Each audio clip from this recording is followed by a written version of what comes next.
టాలీవుడ్ లో మరో విషాదం నెలకొంది.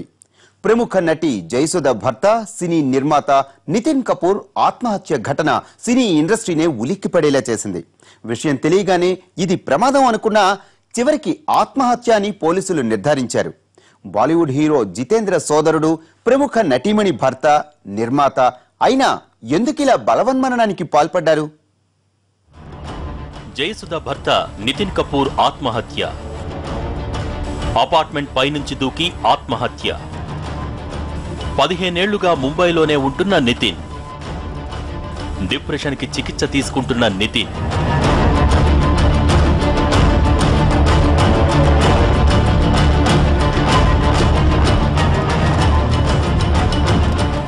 సినిమా లోకం ప్రపంచానికి ఆనందాన్ని పంచే రంగుల లోకం.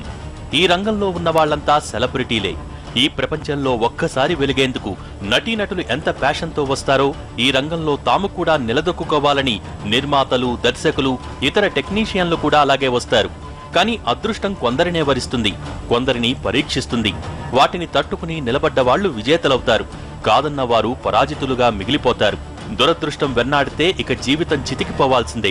ముఖ్యంగా నిర్మాతలు, దర్శకులు, సినీ హీరోలు ఇలా సినిమాల మీద పిచ్చితో డబ్బు, ఆస్తులు అన్నీ పోగొట్టుకున్న వాళ్లు ఎందరో ఉన్నారు. కానీ జీవితంతో పోరాడలేక, ప్రశాంతంగా బతకలేక డిప్రెషన్లోకి జారుకుని చివరికి జీవితాన్నే వదులుకున్న వాళ్లు అరుదుగానే ఉన్నా అలాంటి పరాజితుల జాబితాలో ఇప్పుడు మరో పేరు చేరింది.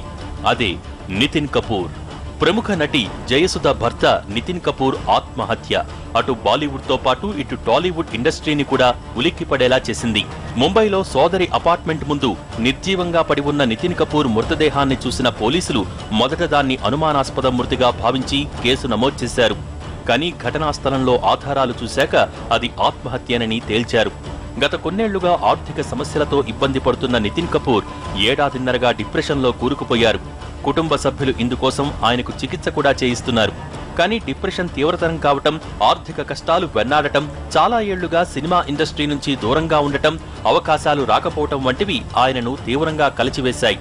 ఆ ఆవేదనతోనే బలవన్మరణానికి పాల్పడినట్టు పోలీసులు నిర్ధారించారు.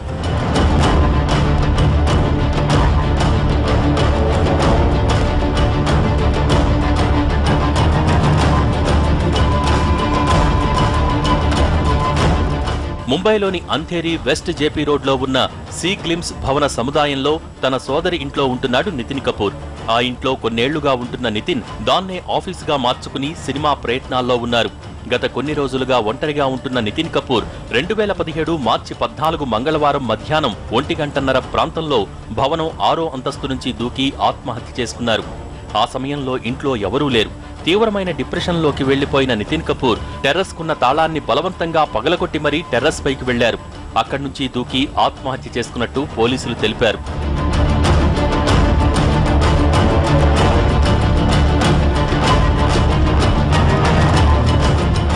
గత కొన్నేళ్లుగా సినిమా అవకాశాలు లేక తీవ్రమైన డిప్రెషన్లోకి జారుకున్న నితిన్ కపూర్ కోకిలాబెన్ ఆసుపత్రిలో ఏడాదిన్నరగా సైక్రియాటిక్ ట్రీట్మెంట్ తీసుకుంటున్నారు. గతంలో కూడా నితిన్ కపూర్ 2 సార్లు సూసైడ్ అటెంప్ట్ చేసినట్టు తెలుస్తోంది. అప్పుడు కూడా ఆయనకు ఆర్థిక సమస్యలే అందుకు కారణమయ్యాయి. బాలీవుడ్ నటుడు జితేంద్రకు వరుసకు సోదరుడయ్యే నితిన్ కపూర్ తొలినాళ్లలో తెలుగు, తమిళ సినిమాలను హిందీలోకి డబ్ చేశారు. అలా ఆ క్రమంలో షూటింగుల కోసం ఇతర ప్రొడ్యూసర్లను కలిసేందుకు వచ్చే జితేంద్రతో పాటు మద్రాస్ వచ్చేవారు. అలా కొన్నాళ్ల పాటు అక్కడే అద్దెకు ఉంటున్న నితిన్ పక్క ఇంట్లోనే ఉన్న జయసుధతో ప్రేమలో పడ్డారు. కొన్నాళ్లకు వాళ్ళిద్దరూ ఇష్టపడి వివాహం చేసుకున్నారు.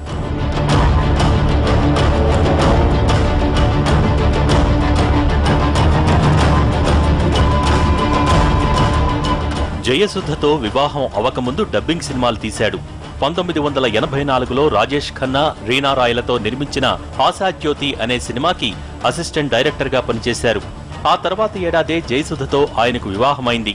ఇక అక్కడి నుంచి జేఎస్కే బ్యానర్ పేరుతో నితిన్ కపూర్ నేరుగా సినిమాలు తీయటం మొదలుపెట్టారు.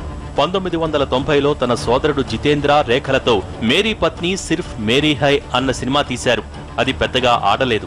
ఆ తర్వాత 1991లో జయసుధతో కలికాలం అనే సినిమా తీశారు. ఆ సినిమా బాగానే వసూళ్లు రాబట్టింది. దీంతో అక్కడి నుంచి పెద్ద ప్రాజెక్టుల మీద దృష్టిపై 2000లో నితిన్ కపూర్ హ్యాండ్స్ అప్ అనే సినిమా తీశారు. అప్పటి వరకు తన దగ్గరున్న డబ్బంతా పెట్టి ఈ సినిమా తీశారు. కానీ ఈ సినిమా అట్టర్ ఫ్లాప్ అయి ఆయనను తీవ్రమైన ఆర్థిక నష్టాల్లోకి నెట్టేసింది. ఆ తర్వాత కొన్ని హిందీ సినిమాల్లో పెట్టుబడులు పెట్టి మరిన్ని నష్టాలు మూటగట్టుకున్నారు. చివరికి కొడుకు శ్రేయాన్ను హీరోగా పెట్టి బస్తీ అనే సినిమా తీశారు. కానీ అది ఫ్లాప్ గానే మిగిలిపోయింది. దీంతో తీవ్రమైన డిప్రెషన్కు లోనయ్యారు. కొన్నాళ్లుగా ట్రీట్మెంట్ తీసుకుంటున్నా అది పూర్తి కాకముందే అర్ధంతరంగా ఉసురు తీసుకున్నారు. ఆర్థిక కష్టాలు, కొడుకు సెటిల్ అవ్వలేదన్న బాధ రెండూ ఆయనను ఆత్మహత్యకు పురుగొలిపాయి. గతంలో హైదరాబాదులో జరిగిన కారు ప్రమాదంలో త్రుటిలో తప్పించుకున్నారు. 17 ఏళ్లుగా సినిమా అవకాశాలు లేకపోవటం, వచ్చిన అవకాశాలు సక్సెస్ కాకపోవటం, సినీ ప్రపంచాన్ని వదిలి కొత్త రంగాల్లోకి వెళ్లలేకపోవడంతో ఆయన పూర్తిగా డిప్రెషన్కు గురై ఉసురు తీసుకున్నారు.